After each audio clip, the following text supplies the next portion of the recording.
connected to your audio.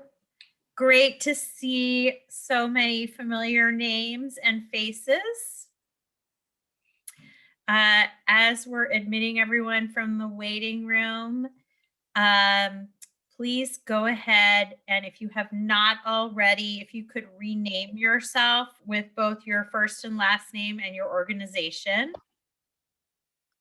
We'd really appreciate that. And thank you so much for being here today. We'll just get started in a couple minutes.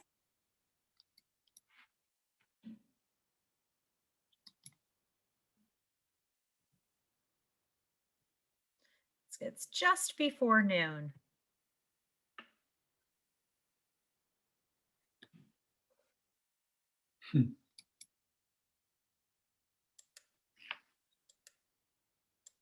Okay, seems like we've got everybody in for right now.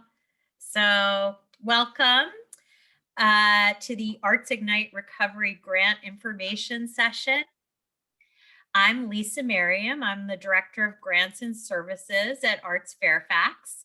And I am joined today by my colleague, Kimber Crane, who is the Grants Manager. And we are so excited to introduce this new grant program to you today and answer your questions about the opportunity. Before we get started, could you please double check that your microphone is muted? I'm not hearing any feedback, so I think that seems to have worked in the settings.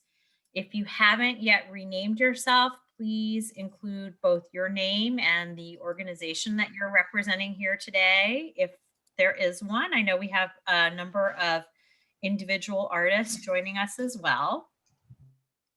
So as we usually do with these grant information sessions, we're going to have a three-part session today. So we're going to start out by walking you through the grant guidelines and the process for applying for the grant.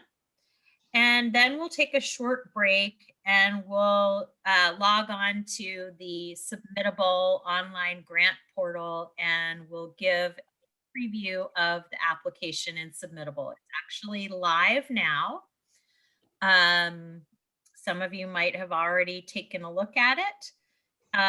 Then at the end, we'll have time for questions. You can type your questions in the chat, and then when we get to that question and answer period towards the end, you'll also be able to unmute yourself to ask a question. You can raise your hand so that we know to call on you. And that's about it. So we'll just go ahead and dive right in here. Here's a brief outline of the content for today. I'm just going to do a brief introduction to ArtsFairfax since we have some people joining us today that have not applied for grants in the past and are new faces for us. So ArtsFairfax is Fairfax County's designated local arts agency. And our mission is to be the voice of the arts. We're dedicated to fostering a dynamic and diverse local arts, ensuring that the arts thrive by providing vision, leadership, capacity building services, advocacy, funding, education, and information. We are in the process of updating our strategic plan in light of COVID, and we're nearing the end of our current 5-year plan.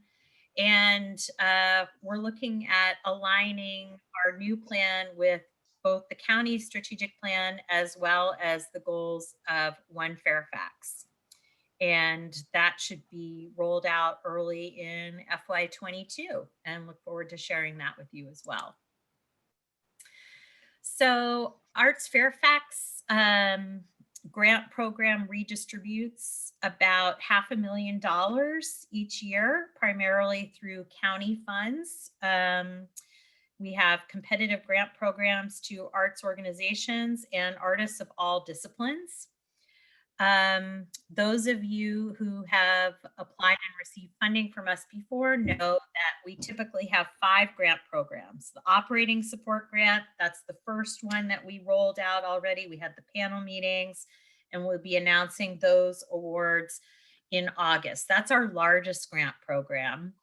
And then in the past, we've had project support, organizational and professional development, the artist grants, including the poet laureate, and also fast track grants.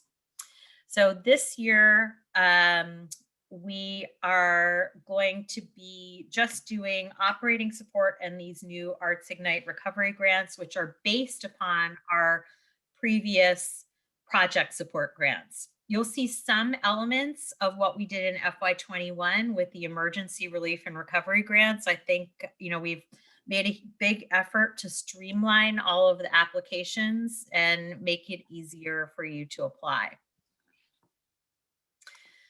So the purpose of the Arts Ignite recovery, Arts Ignite, that's a typo. The Arts Ignite Recovery Grant Program are to recognize the effects of the pandemic on arts organizations and the arts community, and to catalyze recovery from the pandemic shutdown by supporting the rebuilding of new and old audiences, as well as the programming capacity to advance the vitality and growth of the arts in the county. I mentioned that we're embracing the One Fairfax policy on racial and social equity, and you'll see those that policy throughout the criteria for the grant. Someone is unmuted, so could you please check just to make sure that you're on mute? Thank you so much. I'm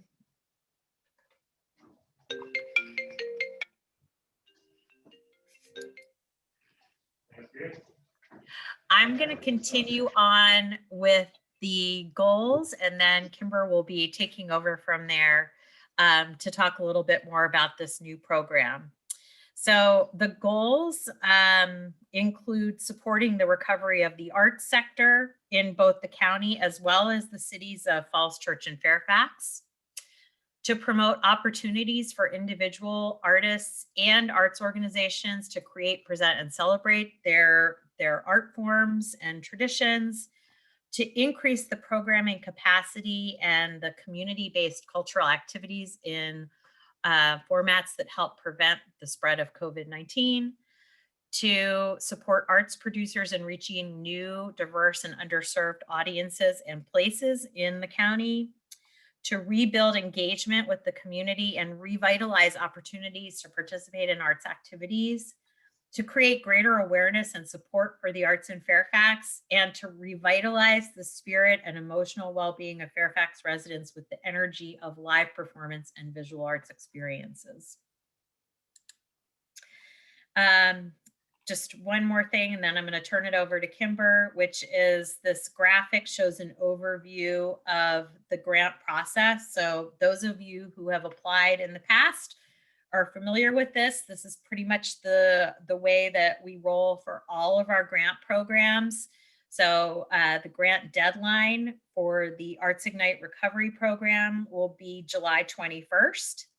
So once we receive your applications, we review them for both eligibility and completeness.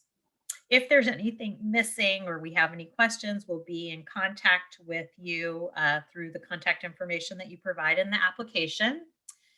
Then once all of the applications are checked, we open the review process to the panel, and Kimber will be telling you more about how we select our panelists and the schedule for that later on. Then we have an in-person panel meeting, which is going to be, we believe, held on Zoom once again, but you will be invited to observe the panel meeting, which is going to be early in September. Once the panel reviews the grants, we use their average scores to create a ranking of the applications, which we then present to our grants committee. And that's a standing committee of our board of directors with also some community representation. And the grants committee makes recommendations to our full board for the approval of the grants. They'll be meeting, and then the awards will be announced. And now I'm going to introduce Kimber to talk about the eligibility for the Arts Ignite Recovery Grant. Good afternoon, all. Most of you are familiar with these, but I'm going to run through them all. The criteria and eligibility for organizations, and this is something, as Lisa mentioned, that once your application is submitted, I sit down and go through each one of these and make sure that you're all eligible before we move them on to the panel. Number one, the organization must have a core mission: the creation, exhibition, presentation, production, or performance of or an education in the arts discipline, and is operated as a standalone nonprofit 501c3 organization that has its own arts program identity within a large nonprofit 501c3 with current or pending status. It has regular activity a minimum of 4 different months of the year or 120 days of the year. The organization must have an address of record within the geographical boundaries of Fairfax County, City of Fairfax, City of Falls Church, and satisfy at least 2 of the following: present at least 51% of public artistic activities within the geographic boundaries of Fairfax County, City of Fairfax, and City of Falls Church. B, meet, rehearse, exhibit, and operate within the geographical boundaries of Fairfax County, City of Fairfax, or City of Falls Church. Have 51% of its board directors work or reside in Fairfax County, City of Fairfax, City of Falls Church, and verify that 51% of attendees at performances, exhibits, events, and activities reside in Fairfax County, City of Fairfax, and City of Falls Church.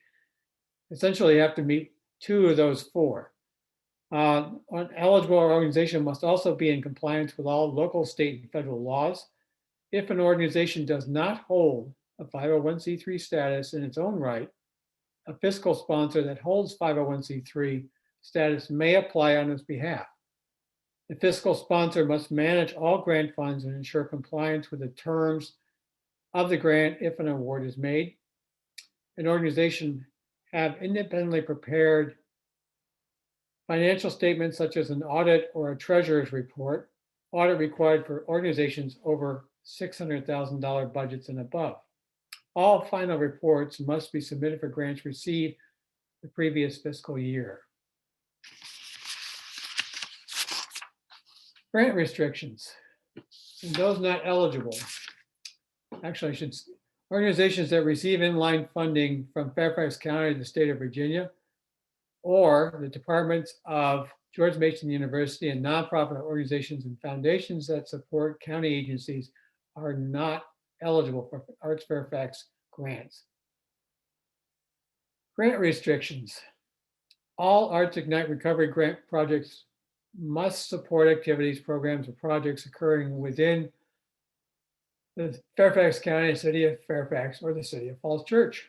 Have qualified artistic or scholarly, administrative, and management leadership, either professional or volunteer, capable of completing any grant activities, programs, or projects.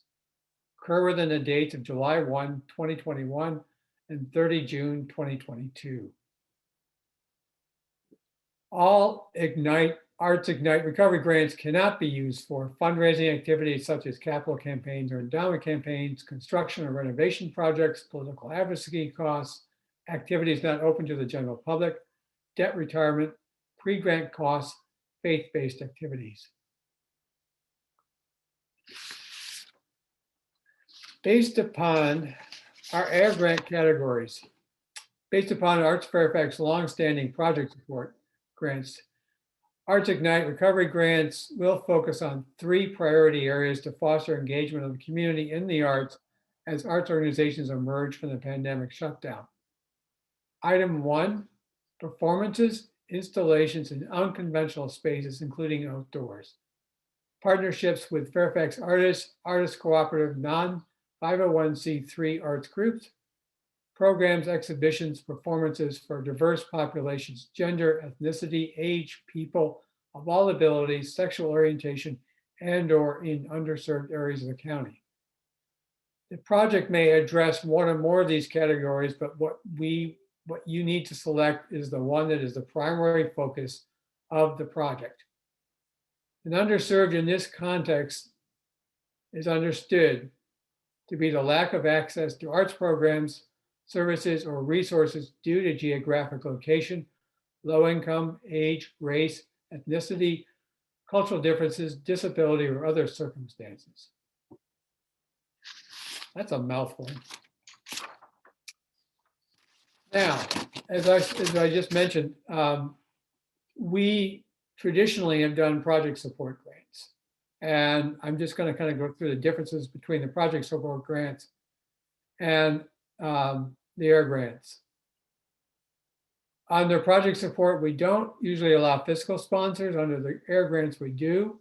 Under project support, we normally award 70% of the grant up front, with 30% coming with the final report. Under the AIR grant, you'll get 100% of your award. The award range has been increased. So instead of getting a $1,000 minimum grant, you'll be getting a $5,000 minimum grant up to $20,000. Interim report. With the project support, we don't require that, but with the AIR grant, we do, because we will not be requiring we will be requiring a final report with this. And because we're giving you the money, 100% of the award up front, this will be very brief. It'll be like an addendum that will come out at the 6-month point. It'll basically be 3 questions, just giving you, say, are you on track? Are you having any challenges? Can you complete the project? That's really all we're going to need to know. Normally, there's a suite of tables in Excel workbook. We're not going to do that. There'll be two built-in tables will be built into the application. I think there's 2, but I can't remember. But or there may be 1. At any rate, it's simplified. The criteria for There are 2. There are 2? Okay. Yes. Sorry, I'm doing 2 forms at once and I can't keep them straight. Under the project support, we have very specific categories: the artistic merit, engagement, new audiences, arts education. That is not the case with this. I mean, those specific categories have specific things that we ask you in the application. And the AIR grant, we don't do that. We simply ask you to select one of the 3 categories I just mentioned above. Diversity, equity, inclusion, that's woven throughout all of this application. So it is a focus of ArtsFairfax and Fairfax County. It is part of the review criteria. There are data tools embedded in the application so that you can answer the questions related to the diversity of the community you're serving or the community you plan to serve with this project. There is a list of resources that will help you respond and address the diversity questions. And when we speak of diversity, we mean it in the most broadest terms. That's gender, age, race, religion, ability, income, education, and sexual orientation. And the infamous review process. So as I mentioned, I will be going through each application. I'm going to make sure it's eligible. If I have any questions whatsoever about its eligibility, you will hear from me. If you've left something out, if you answered a question that I have, that not quite clearly to me, I will get back to you, and we will make every effort to fix any issues that we have with the eligibility. And if we can't, then we'll unfortunately have to decline. As I just said, the application will be rejected without evaluation, meaning by the panel. Incomplete applications are subject to rejection without evaluation. So if we can't resolve anything that's not there, we won't submit it to the panel. And as I just mentioned, all eligible applications will be going to a panel. Our panelists are arts professionals with knowledge or expertise in different segments of the arts community that are eligible to apply ArtsFairfax funding. And we do welcome any suggestions. If you know anyone that would like to be a panel, please let me know. And I think I'm done. Lisa, I think this is you for the evaluation criteria.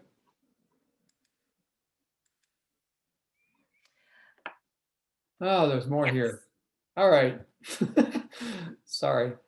No problem. Lisa's already mentioned this, that we're expecting that this panel meeting will be online. Once the application's been reviewed, they go to the grants committee, who in turn reviews it. Then it goes to our full board. My role and Lisa's role is basically recruit and assign panelists, check the applications for eligibility, compile panel scores, facilitate the panel meetings, take notes, which we will make available to you all. We will develop funding scenarios for the grants committee to review and provide any technical assistance regarding the online portal. If it's submittable, if you've got any trouble with submittable in terms of your login, password, etc., that you need to talk to submittable or contact them, their helpline, via email, basically. They no longer have a phone support, sadly, but you can email them. They will help you straighten out any problems you're having with logging in and your ID and application. I think, Lisa, where are we? We are on. I finished the review process, I think. Okay, great. Thank you. Sorry, I was just sending the link to someone who didn't sign up ahead of time so they can join us. Evaluation criteria. So I think Kimber mentioned that we'll be recruiting a panel of 3 to 5 individuals that have no conflict of interest to review your applications.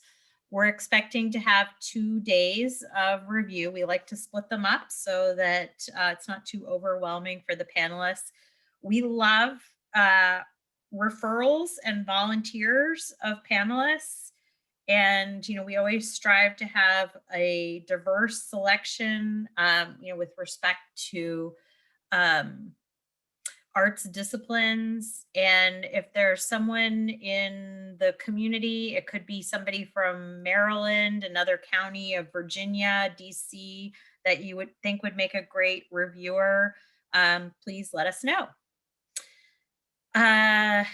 So there'll be 5 criteria for the Arts Ignite Recovery Grant Program: the quality of programs, the feasibility of the project, community engagement, creative placemaking, and budget feasibility. And all 5 of the criteria will be equally weighted. So the way that this breaks down the quality of programs, or the organization's ability to create quality, mission-driven work that engages and inspires the community, including aesthetic attributes of risk-taking, resourcefulness, sensory experiences, sustained resonance, impact, and value. These are the quality of programs criteria include: does the applicant demonstrate artistic excellence as shown by the qualifications, background, experience, and supplemental materials of the artists and partner organizations? I also want to add that you don't need to write all this down. This is right out of the grant guidelines. And we're also recording this session. And I cannot see that. I know that we turned that on at the beginning, so I can't see the button, but I know it's recording. And we will post a video of it on our website. So on with the quality of programs criteria. Will the project include quality, mission-driven work that will engage and inspire the community and include aesthetic attributes referenced above? Does the project offer the public greater opportunities to enjoy diverse artists, cultures, and or art forms? Do the project activities demonstrate artistic or cultural value for the underserved or underrepresented community being served? And is the project targeted to meet specific community needs? Are there clear examples of positive critical response to the organization's performances, exhibits, and other artistic work? The second criteria for the feasibility of the project, the panel will be looking at how well the project is designed. Are the goals and objectives specific, attainable, and measurable with enough detail defined within the project to assure some level of success? Has the applicant demonstrated an understanding and use of data such as demographics to drive and inform the project plans? Has the applicant engaged a diverse team, including arts professionals, community members, artists, and others, to successfully plan and complete the project? Is it feasible within the time frame and the budget? How well has the applicant described an evaluation process and evidence of strong support and endorsement from the community? Does the project support the organization's recovery from economic losses from the pandemic? And is there an effective marketing plan for the project? On to the community engagement criteria, the organization's ability to meaningfully engage with its community to achieve the project goals include: has the applicant described how the project will creatively engage audiences? Does the organization demonstrate that it understands, respects, and works with and responds to all people represented by the community or the community being served? And does the applicant outline measures to reach underserved groups present in its community? Does the applicant involve community members, volunteers, and artists in planning and evaluation? Does the application show knowledge of the community, including data and demographics? Does the project plan include strategies for the establishment of meaningful relationships with the residents and community partners? Do the project activities occur in one or more underserved community, those with limited arts access? We'll get to that further on. And if applicable, does the project meet the needs of patrons with disabilities or authentically involve artists with disabilities? The fourth criteria is for creative placemaking, and we've defined that here as integrating arts and culture to improve public space, create a sense of place, or make it more of a destination and shared gathering place. Does the project address a compelling community purpose, issue, or need?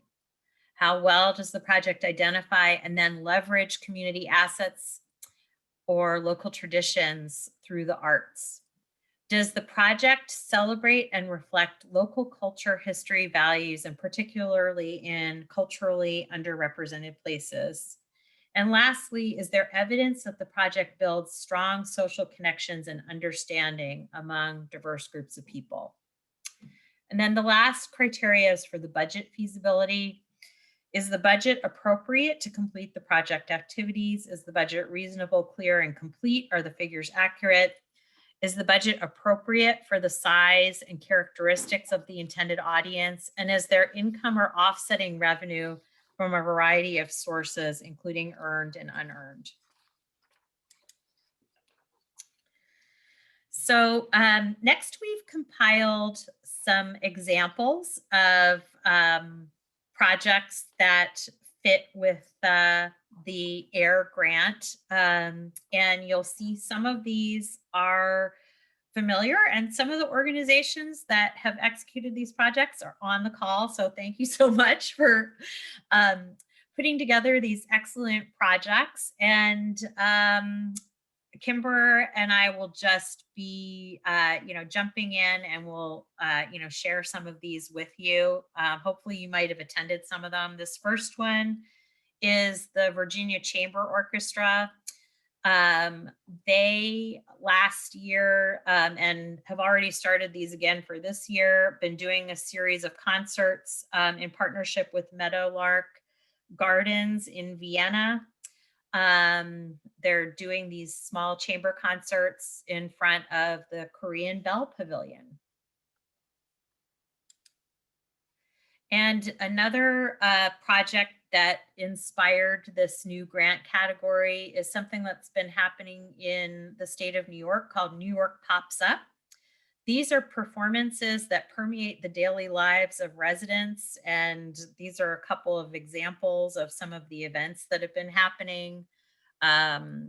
Musicians in the Javits Center, I think that they were doing this in conjunction with the Javits Center is one of the COVID vaccination sites, and dancers in Times Square. And I'll just talk about this one more and then hand it over to you, Kimber. The Next Stop Theater has been doing some parking lot concerts and music in the parking lot outside the theater, and attendees are invited to bring a meal or can order from local restaurants. And they even have a temporary outdoor bar set up, special accommodations like for the table settings, and plenty of distance between patrons and performers for safety reasons.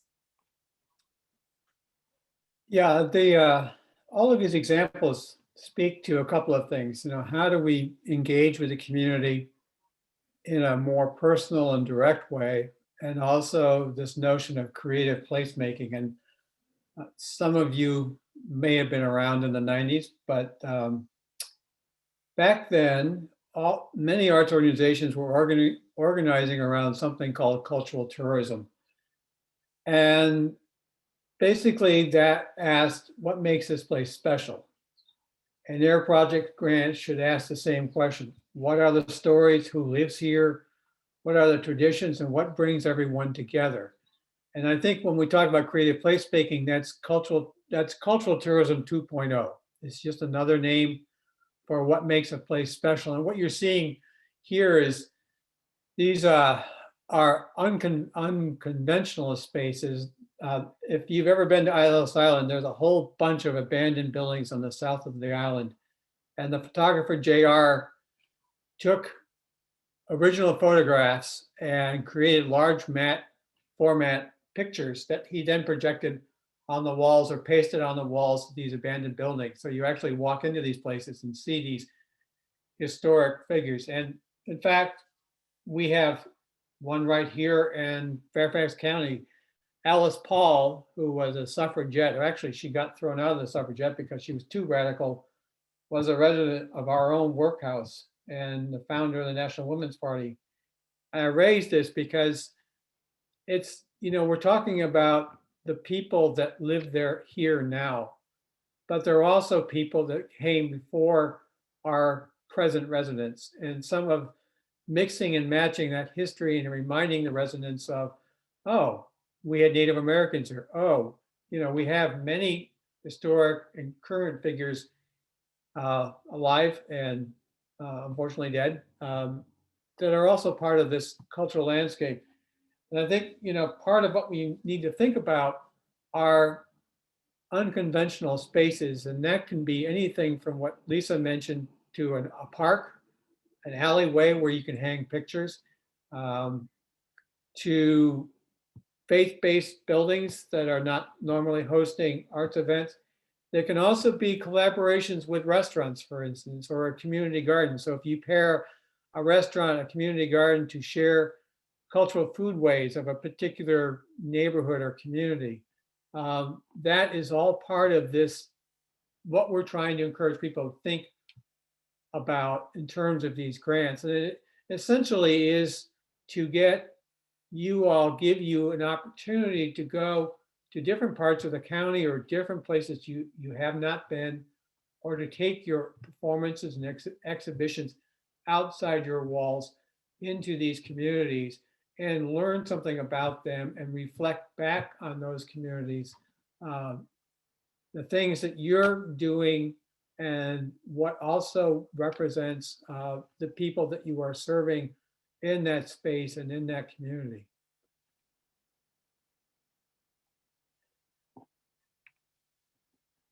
do you want to talk about these resources?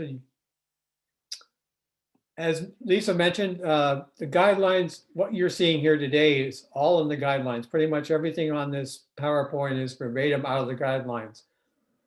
There's also an online application instruction app guide that you can download from our website. And also there's the grants communication kit and branding guide. Essentially every organization and individual that gets a grant from ArtsFairfax should read this, because every grant needs to be acknowledged. And this kit provides you with ways to do that. As Lisa mentioned, this slide deck and the recording will be posted as well. And here is a graphic of the distribution of arts organizations, Fairfax County, City of Fairfax, City of Falls Church. Essentially what this gives you is a snapshot of underserved areas. And you can look at this as a way of identifying where you might want to consider doing a project under this grant category.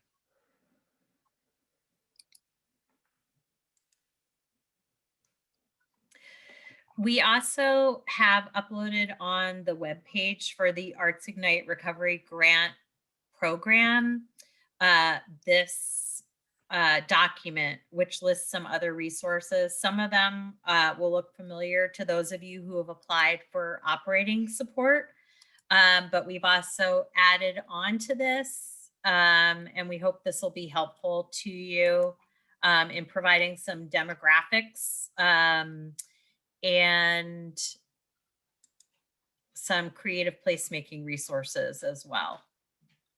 They said we have some questions in the chat. Okay, great. Let's pause and we can do some questions now. Absolutely. We've thrown a lot of information at you. So I cannot actually see the chat. But I will.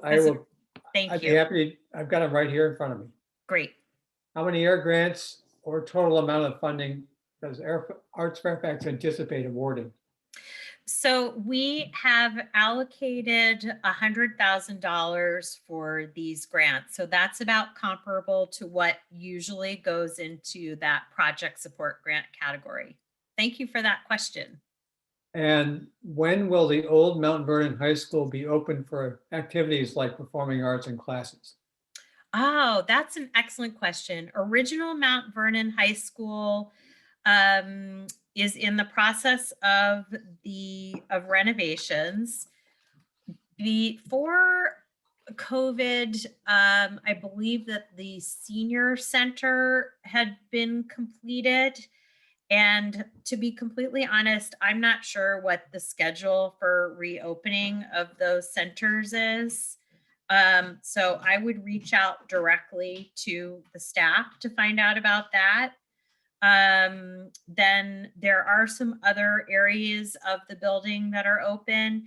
And I believe that some of the outdoor space at original Mount Vernon High School is already available for doing some events on the grounds.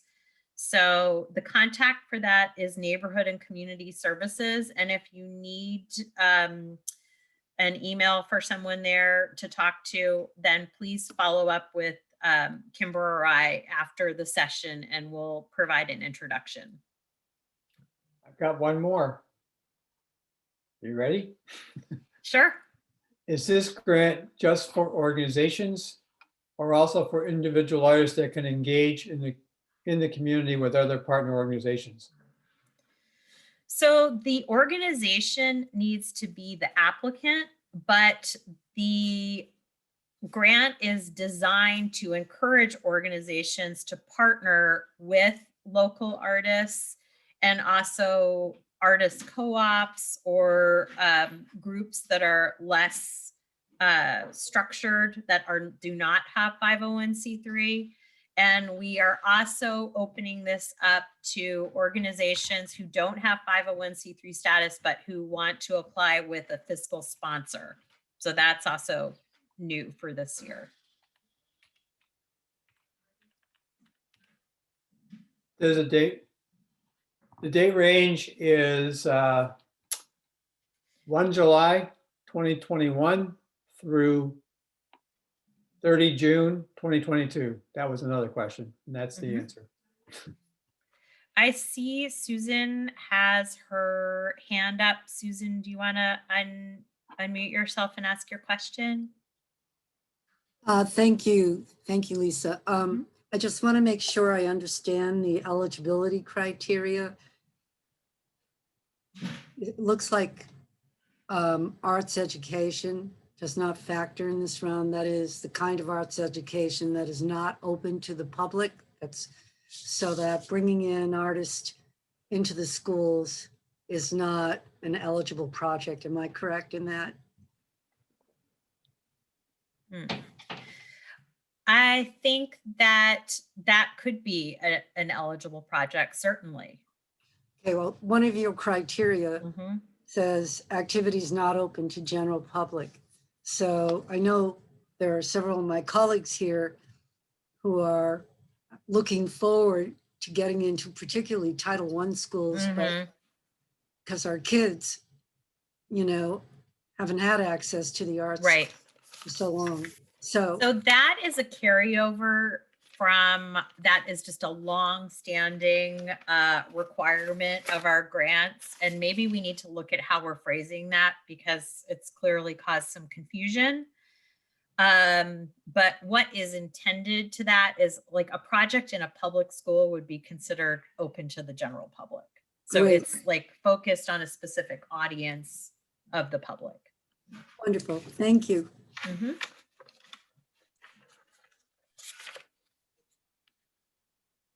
Okay, and Joanne's got her hand up too. So please, do you want to unmute yourself and go ahead and ask your question? Yes, thank you. I got into a private chat and can't seem to get out of it to get my question asked. This is pretty much, from what you're saying, a project-related grant, different from what we normally do. We're looking more for a new event or a series of events. Am I understanding this?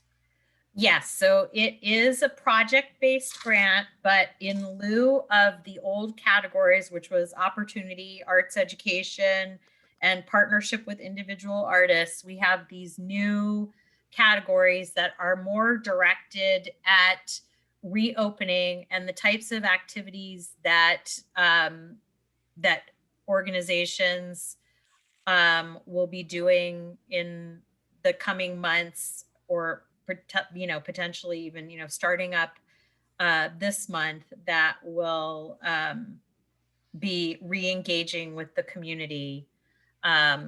Potentially, these new spaces, outdoor spaces. We've heard a lot of concerns that maybe the public's not going to feel comfortable coming back inside a theater. So let's look at like what can we do in these alternative spaces to continue to engage the community and re-engage the community outside of virtual events. Okay, and may I ask you to define from what came earlier in some of the screens what you mean by sustained resonance? We're talking about something that's going to go further than the actual event. Is that what you're referring to?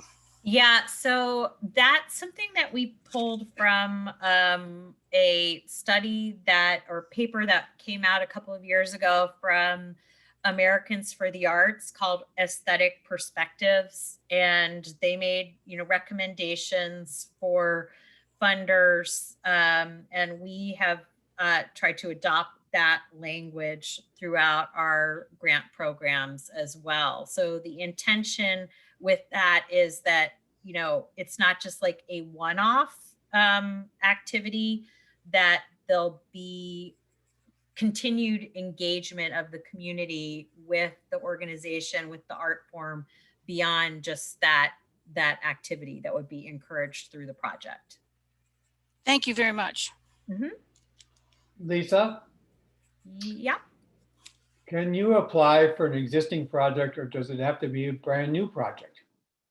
Yes, as long as the project is something that is happening within the grant period. So as long as you're applying for the activities that start on July 1 of 2021, which is the beginning of the grant period, that would be eligible. For instance, some of the examples that we talked about, I know those organizations, they started them in the past year. They were successful. They're doing them again. It doesn't not need to be a completely new project.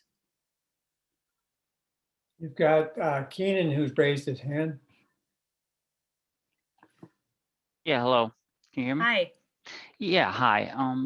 I have a question. I represent Bayless Crossroads and Seven Corners Revitalization, and we're a nonprofit, non-arts profit. And so I have a question about the fiscal sponsor aspect of it. So we are meeting the requirements for residency and activity. Now, do we have to?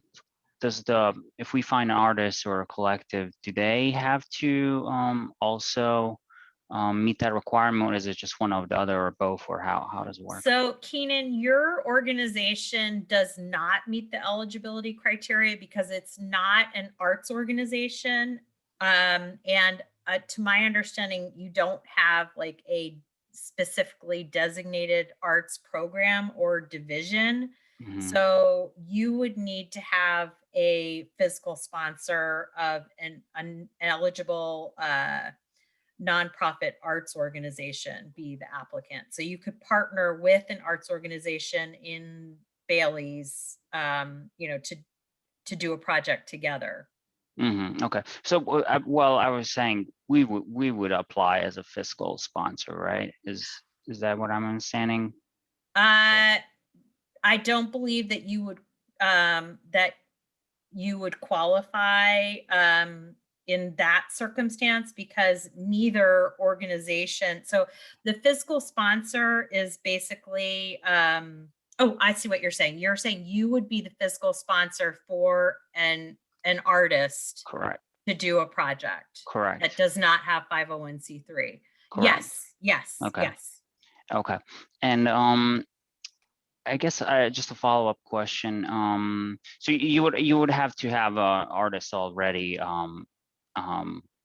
picked and everything, because we're just trying to do some public art because there's none at all.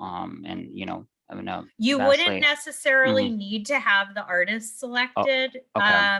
If you did not have that by the time the applications due on July 21st, you could just include with your supplemental materials like the RFQ or the RFP that you'd be putting out, or the, a list with the selection committee for the artist, or as much information as you could have about what the project would be.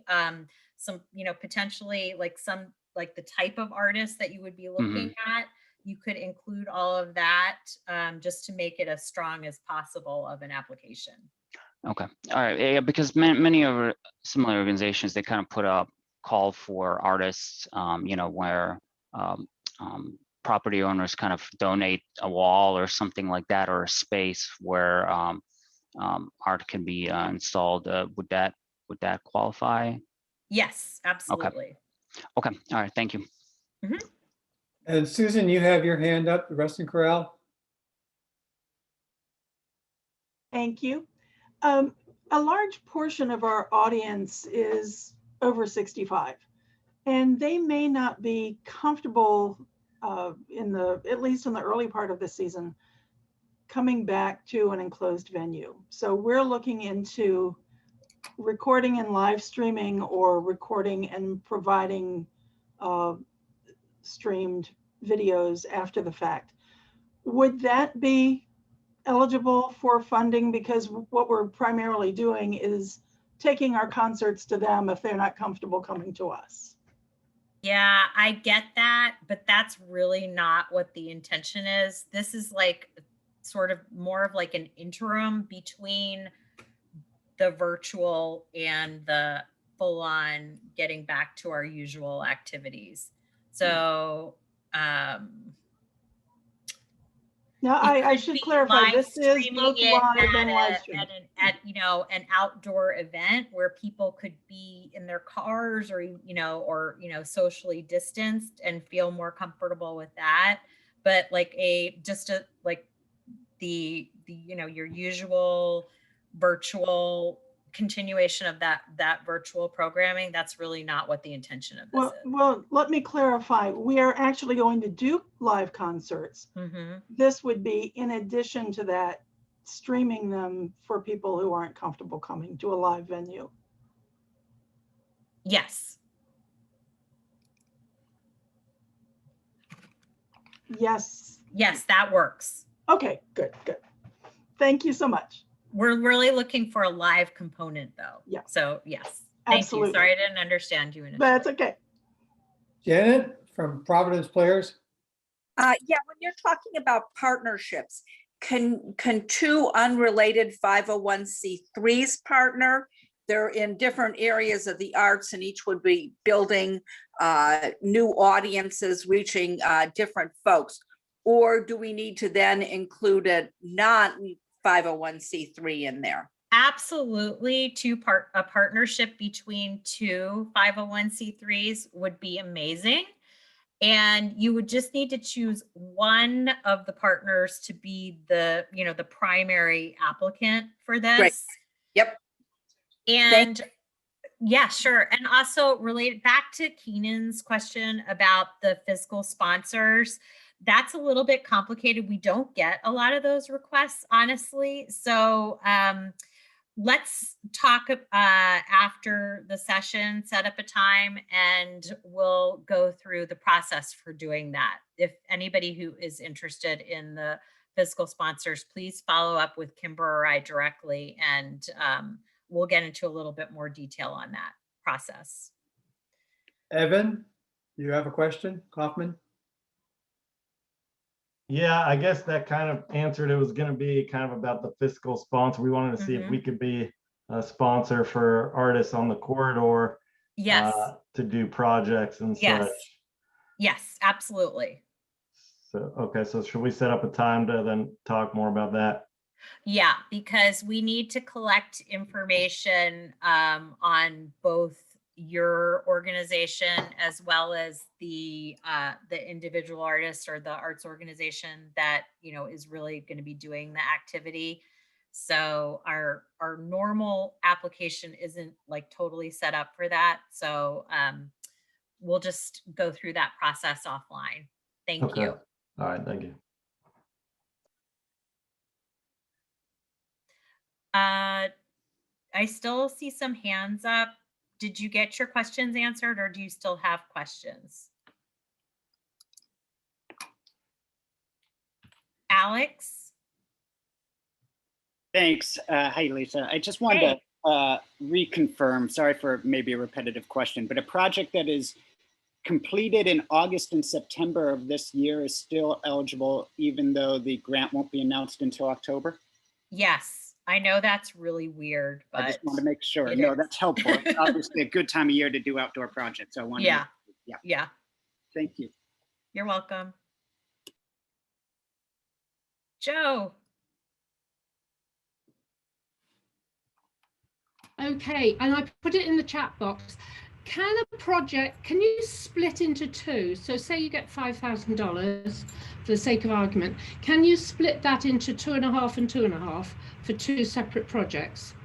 They'd both be outdoor projects, but both different genres. Wait, is that possible? Say that one more time. Right. Sorry, it's this diversity thing. Language sounds different. Okay, I've got two projects that I'm going to do in the fall. Okay, I've been doing art. I've created a whole new brand, which is Arts on the Lawn. What I've been doing is Shakespeare on the Lawn. So I've done 2 shows already. I've got a 3rd one organized, ready to go in the fall. I'm also doing Paint Herndon, which is an outdoor plein air project for artists. And that would be again in the fall. Is it possible, if I ever got given a grant, to be able to split it in half so that I could use some money for Shakespeare on the Lawn and some money for Paint Herndon. Yeah, of course. I mean, your project, you call it something like Arts Outside in Herndon, you know, and then you Arts would on the have Lawn, two yeah. different Yeah. activities that are happening. You'd have a visual arts component, you'd have a performing arts component. So Perfect. sure. Yeah. Okay, that's wonderful. Thank you very much. Appreciate that. You're welcome. Thank you. Wow. Sorry, go ahead, Kimber. I think we're caught up, aren't we? We'll answer. This is, we'll have more questions at the end. We can finish. You want to finish the slide deck? Yeah, let's go through the panel insights and the terms and conditions really quickly because they're all in the guidelines. So I don't think we need to really go through them. And we've already Right. spoken about a lot of it. Essentially, in terms of panel insights, number one is that you are consistent throughout in answering the questions. In other words, you design your answers to meet the needs and interests of the community and the project itself and the goals that you've set out for the project. The use of demographics, and basically this is just data, you know, the data that you collect on your audience or data that you get from the census so that we understand that you know who you're serving and that what you're doing reflects that community. Again, the strategic priorities, those are the goals you set for the project, and how you're going to achieve them, how they'll be executed. The budget, in terms of the project, is it balanced with a, diverse revenue stream? That's not particularly important. It's more clear about how are you going to execute this project? Do you have the resources to execute it?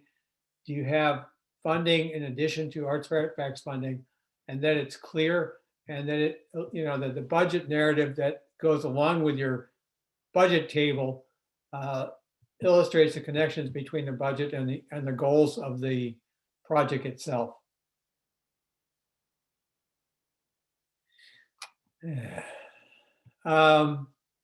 Again, things that they're not. I've just said this before, but awareness of the community and the people you're serving is really important. You need to include details about that and be specific about strategies to engage these audiences. Project objectives and data points to support those objectives. Diversity is holistic and not just one aspect, meaning that your project is diverse. I mean, these panel insights are more targeted towards operating support grants, but in the context of air grants, we want to see that you have kind of intentionally thought through how this project addresses the goals that are set out, and also the category that you selected, one of the three categories you've selected. That's what you're setting out is consistent with that focus of three categories. You want to go through the terms and conditions? Lisa? Okay, I think we've covered most of this, so I'm just going to highlight the things that we did not talk about during the first part of the presentation. We did the duration of the grant, we talked about eligibility, we talked about the award amounts. There will be an addendum. We really like to give you this opportunity to provide updated information about your organization as well as the project itself between the time of the deadline and the time that the panel meets. If there are any major changes that impact the review of the grant, so that would include, oh, you got, a big grant, another grant to support the project, or you had a big change in your organization leadership, that kind of thing. That's the information that we're looking for in that addendum to supplement your application. So that's an additional form that gets sent to you after the application is submitted, and you will get a link to that. Let's see. We talked about the restrictions. We talked about acknowledging ArtsFairfax funding and listing your events and programs on our website. we talked about when the award will be announced. We talked about that there will be a short interim report and the final report as well, but you'll receive 100% of the funds up front. And just some other sort of basic requirements. Believe it or not, it's time for another arts and economic prosperity study that we work with Americans for the Arts on. So staff will be in touch with you about that. And as a grantee, you are required to participate in that research. And it's really important for our advocacy efforts. Oh, already sort of talked about the addendum, so I'm going to skip that. And this is pretty standard acknowledgement of the ArtsFairfax funding, again, right out of the guidelines. I'm just gonna skip through some of this because we're running a little bit short on time and we want to get to the actual application itself. But this is a list of the 7 required documents, and this will look familiar to you if you've applied before. We need your 501c3. If it's the fiscal sponsor, it would be obviously the 501c3 letter for the fiscal sponsor, as well as the treasurer's report or audit. Audit's only required if your expenses exceed $600,000 for at least 1 full year. We need a board list with the addresses, residential or work addresses highlighted, and we use that to check to verify the eligibility if you're using that as one of those criteria to apply. Your most recent 990 doesn't need to include schedules. If you are a small budget organization, you just get the postcard, just upload that just so that we can see that you're in compliance. A list of the key project staff, board members, consultants with their bios who will be working on the project. Resumes for the guest artists or profiles for the partner organizations that you might be working with. So in the case of the 2 501c3s, that would be your opportunity to share information about your partner organization. And then we ask that you compile a cover sheet for all the work samples and supplemental materials. This is where you include links to online media and a brief description of what the supplemental materials are. This really helps the panelists with reviewing your application. We have some recommended guidelines for how to name your uploads. That also makes it easier for the reviewers to get through the application. And we ask that you limit the video uploads to a total of 5 minutes. So if you want to have just a section of a longer video, you can just give the time period, or you can make a clip. And the same thing applies for also the supplemental materials, not exceeding 5 minutes of video. Those supplemental materials could include marketing materials. Actually, strategic plans is not actually relevant, I don't think, for this criteria. That was a carryover. Sorry about that. Photos, audio, video, reviews, testimonials, all those support materials that you'll upload. We do have an appeals process that is also outlined in the guidelines, which are linked to the online application, and they're also available on our website.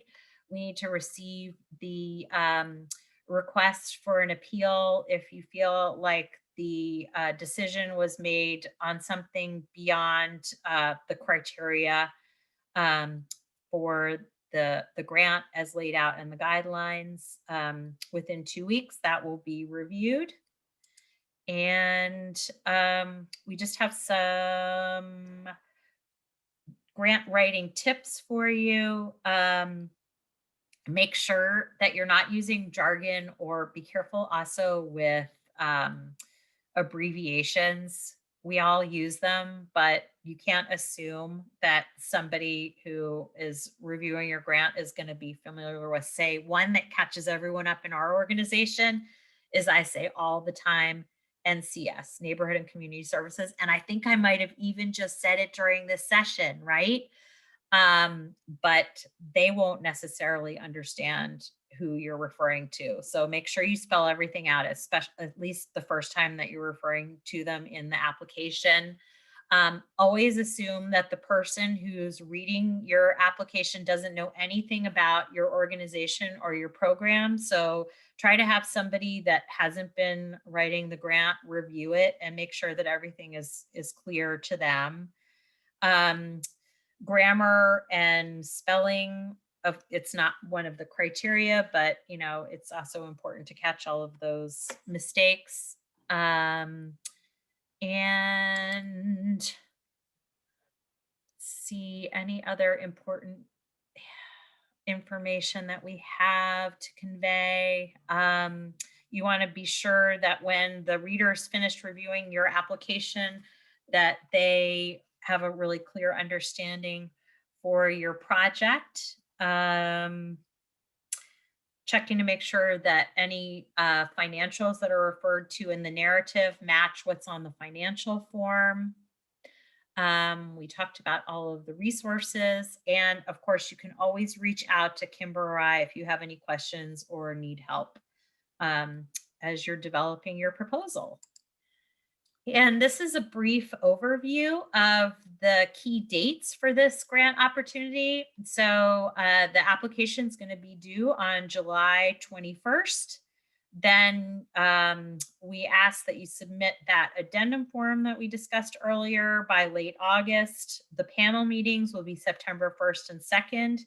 After you apply, you will be notified which of those days your application will be reviewed on and the time, and also get the order so you have a good idea of when you should tune in for that. The award announcement will be made in October. The interim report will be due by January 14th, and then the final reports in August of 2022. Okay, so we're going to take a short break. Let's just do 5 minutes and come back at about 1:10, and then we will go through the online application.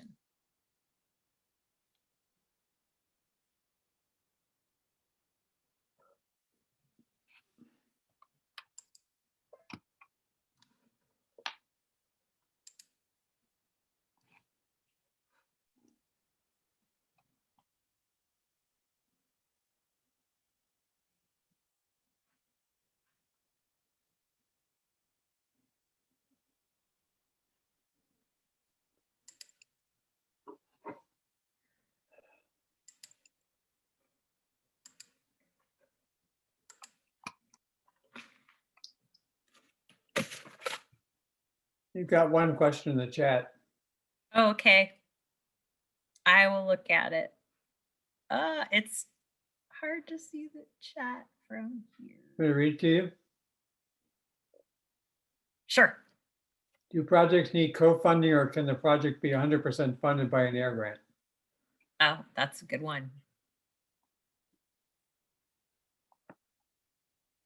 That's from Corrales. Okay. Oh.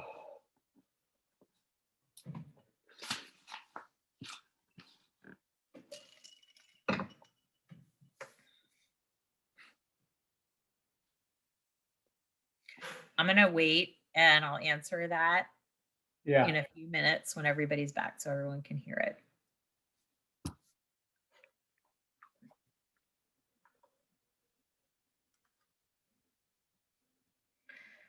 I also see that Joanne still has her hand up, so I'm not sure.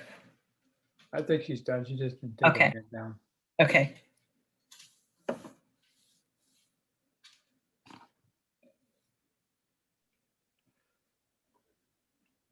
Oh, brother.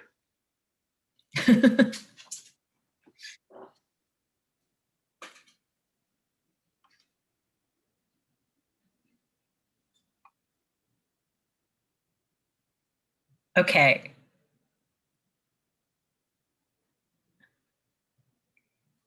Joanne, do you still have a question?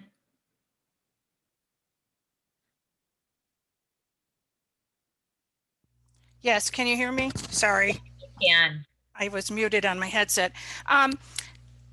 Since this is a few extra minutes, I just wanted to know if is there any way through you all to find a partner? In other words, there might be organizations that want to partner, but they don't know who else would be willing.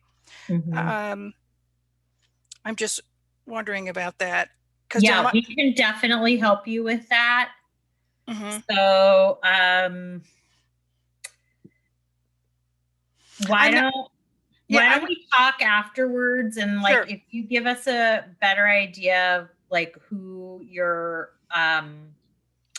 or what you're looking for, then we can go through our CRM and send you a list. Like for instance, if you were looking for a dance group in a particular jurisdiction or something like that, then we could pull that list. And then and chances are we probably know a person at one of those organizations, then we can give you an introduction there. Okay. First I'll talk to our musical director, but I thought I would see if he wanted to do something special with dance or art or something, visual art. Great. Thank you very much. Absolutely. Okay, I've got 110. So let's get to the actual application itself.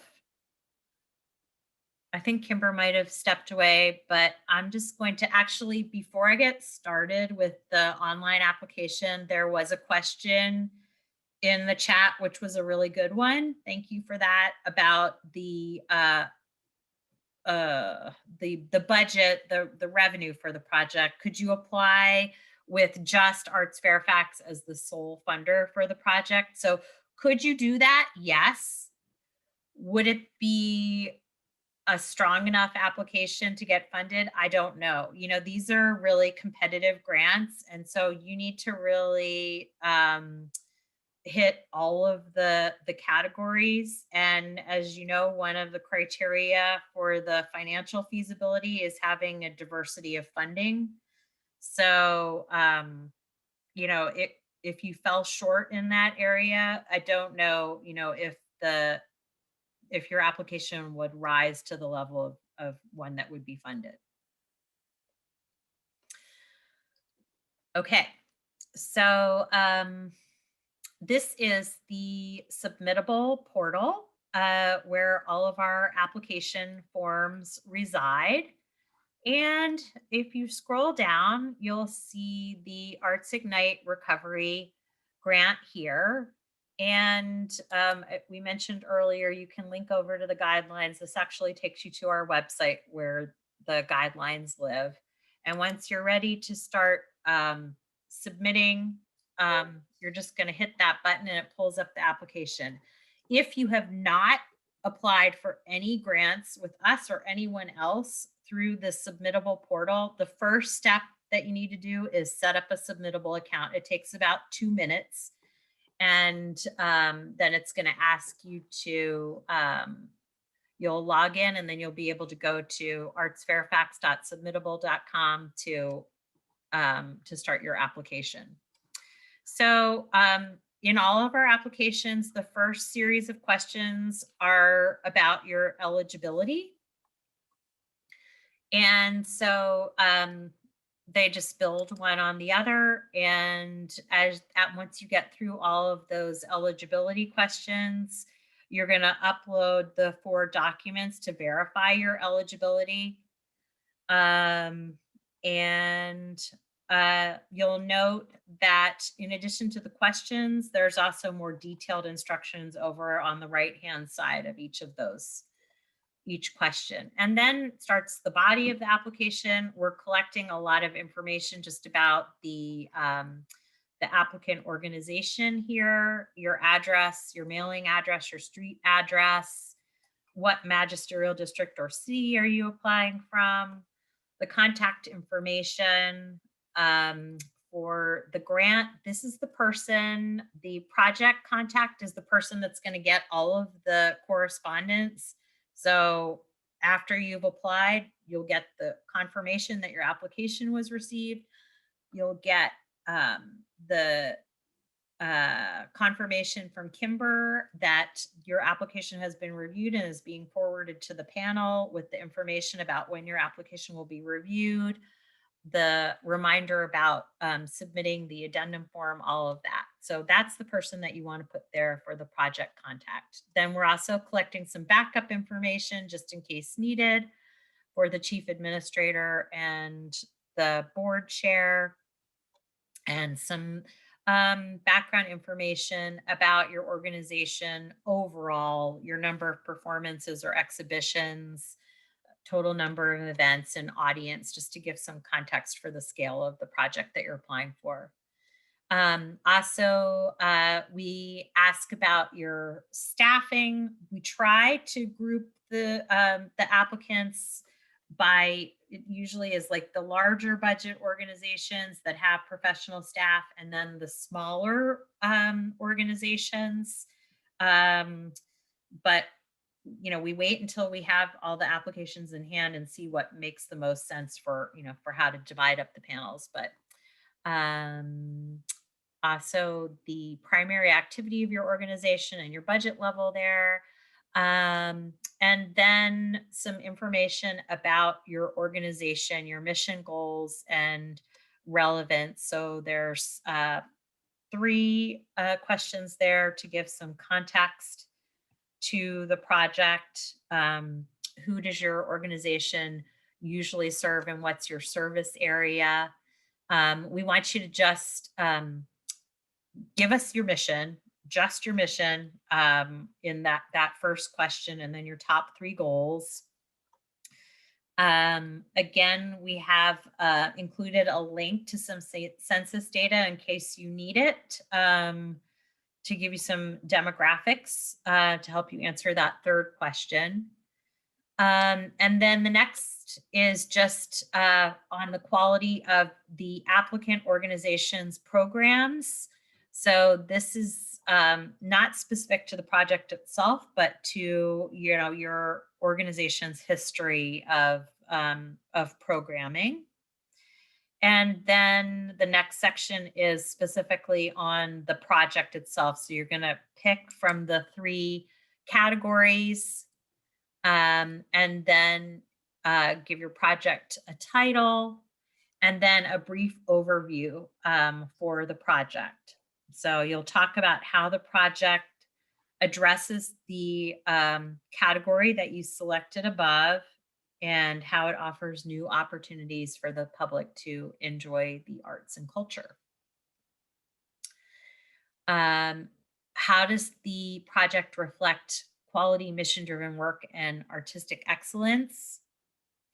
Here's an opportunity to describe the qualifications of any guest artists or partners, the work being presented or performed, and we hope that you'll highlight the supplemental materials or work samples that you'll be uploading in that upload section, which comes further on in the application. So above in the organizational profile, you selected the magisterial district or the city where your organization is located. Here's where you're going to select all of the places that the project activities will be taking place. So above, you select just the one for your organization, and here is all of the project activities. Then you'll talk a little bit about the project service area. So why is that, an underserved area with respect to, another typo, your art form or the activities that so for instance, we heard a couple people talking about, maybe doing a mural installation or some public art. So if there's like very little public art in the area of the county where the project's taking place, that's an example of, how it's underserved by the arts, what you would be talking about there. then the amount requested, which can range from $5,000 to $20,000 for the project, and then the total project budget, the start and end date, and the audience that you estimate for the project. Then here's a table to complete with the project timeline. So on here, you can just list all of the activities, who will be responsible, do your best to put in the dates when the activities will be taking place, and then an opportunity for explanatory notes. Then we get into the feasibility of the project section, where you can talk about the specific project goals and objectives and how you develop those goals. A multiple choice question about how the project will be evaluated and what metrics and tools were used in evaluation.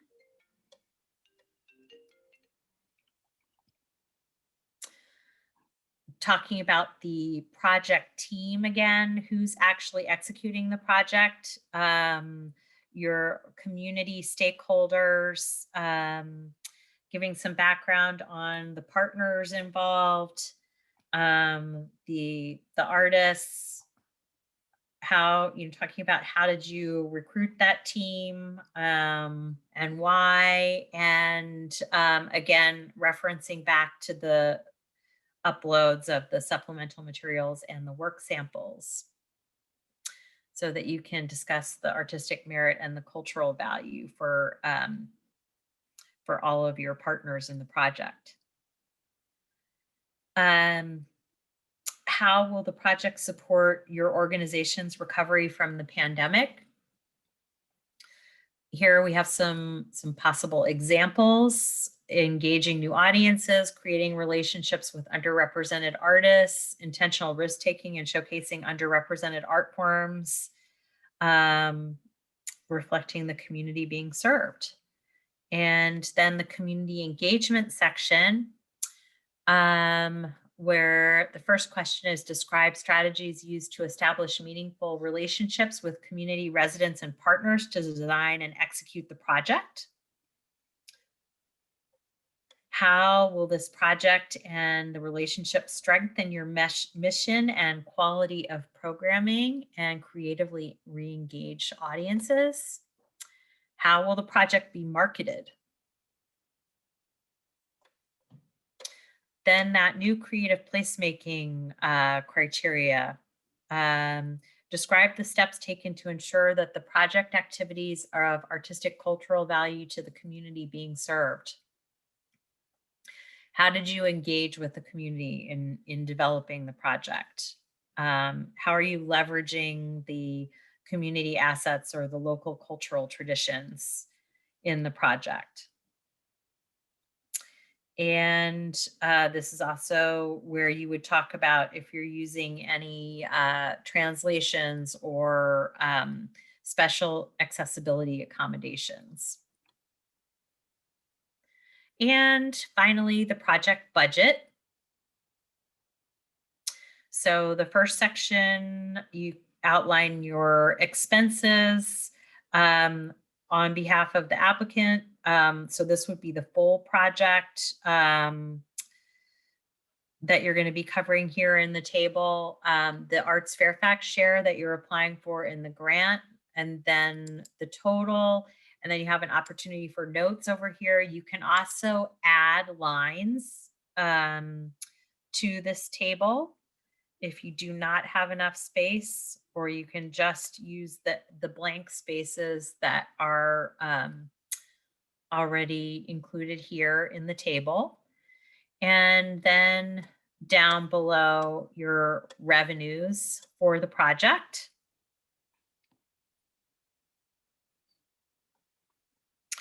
And the all-important budget narrative. So in the narrative, you have a lot of space. You've got 300 words here where you can talk about all the elements of the project budget.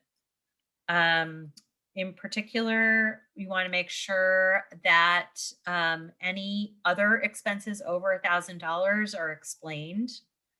If the funding is requested for salaries for permanent staff, you want to explain how the regular duties of those individuals will be performed during the grant period. Justify the role of any consultants or third-party vendors that you're including here. You can talk about the in-kind goods, which need to be listed under both expenses and revenues. Also talk about if you have applied for other funding, and including the Virginia Commission for the Arts in this budget narrative section. And then lastly, under the budget section, please discuss how the project could be modified if you receive less than full funding.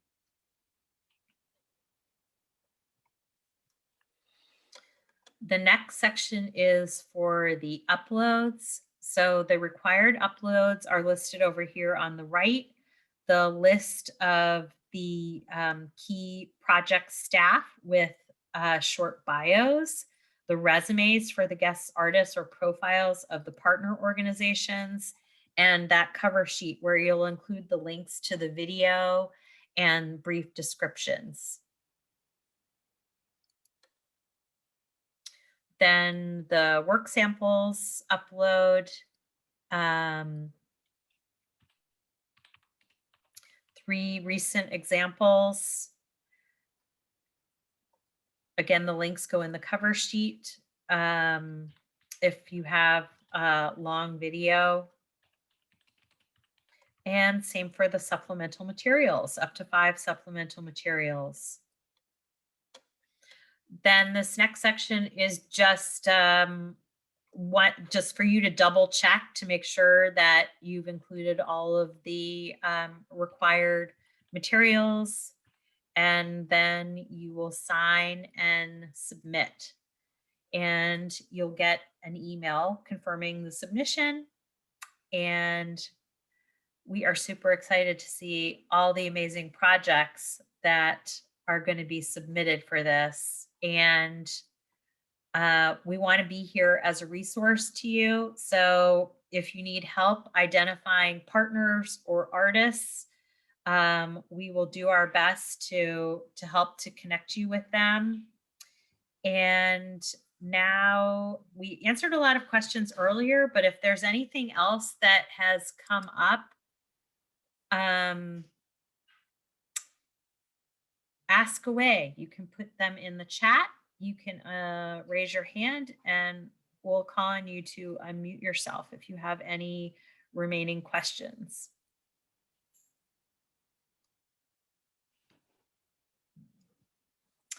We'll just give that a minute to sink in. And while you're thinking about that, I also want to remind you that I'm going to go back to the power. Oh, I see a question. Hold on 1 second. Kimber, why don't you do that? And I'm terrible at multitasking, so I'm going to go back over to. Keenan, you raised your hand. Yeah, hi. I kind of have a follow-up question now that I've seen the application. Earlier you mentioned that, like, an RFP or what the plans are is fine. So you don't necessarily have to have an artist or artist organization, but it seems like you would not be able to fill out that application if you don't have the artist. Like you couldn't, upload samples, you couldn't upload like certainly all the costs. So I'm kind of a little bit confused. How would you fill out in that situation? Well, you can. I mean, you would include the examples of the type of artists that you would be looking for. I would think that you would have some in mind. Like even if you're putting out an RFP, you always kind of like hope, oh, I hope that person applies for it, right? Or even if it's just something like a model project that's inspired you, you could include that as well. And then you're going to want to use that addendum. So like if you haven't put it out yet by July 21, you don't know who it's going to be, but then maybe by late August, you have a better sense for, you know, even who may have applied or, you know, have determined who you'll be going with for the project, then you'd be able to share that information. Sounds good. Thank you. Mm-hmm.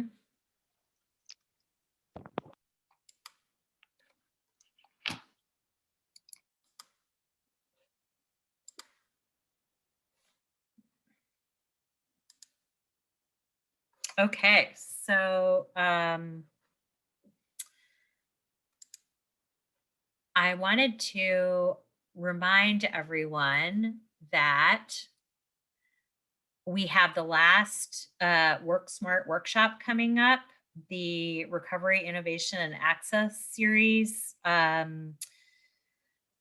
is on Thursday, June 10th at noon. So if you have not signed up for that yet, the last workshop is going to be all about evaluation regarding your diversity, equity, inclusion, and access work. And we're going to be having Dr. Bria Heidelberg will be facilitating that workshop.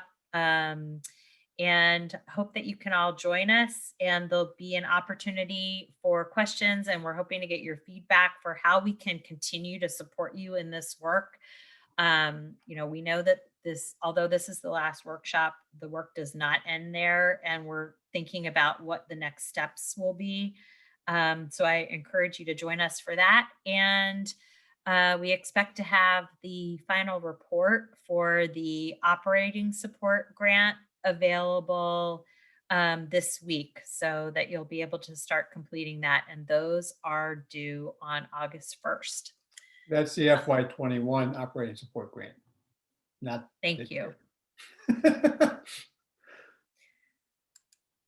Susan, you raised your hand?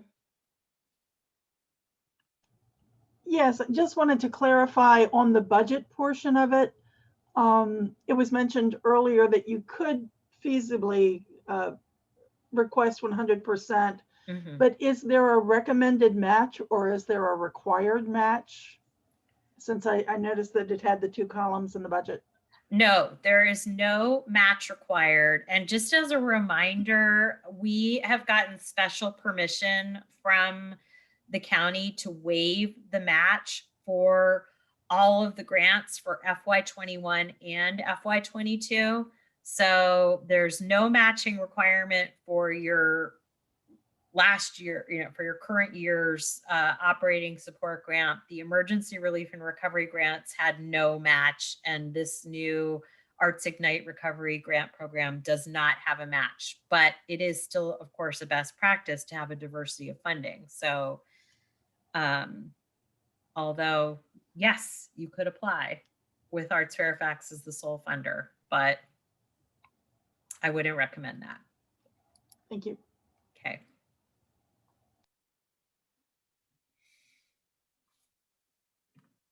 Even if it's in-kind support, you know, be sure to maximize that as well. I mean, that budget sheet essentially is to show your share and you know, what you're going to be using the grant funds for, but also your share. So it's easily, you know, if you've got personnel working on that, you can use that as your share. So that, you know, it's that kind of thing. I mean, it's just, you know, to show that we asked that because it shows your own commitment to this project. You know, you're not just relying on us to do this. That it's you, and you've really thought this through. So thank you all so much for joining us today, and I hope this has been helpful. And again, if you have any other questions, please reach out to Kimber and I. We're here for you. You can email us.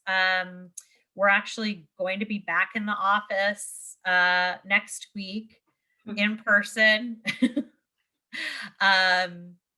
But in the meantime, the contact information is on our website. It's in this presentation. And we'll look forward to reviewing your applications. Thank you, everyone. Bye.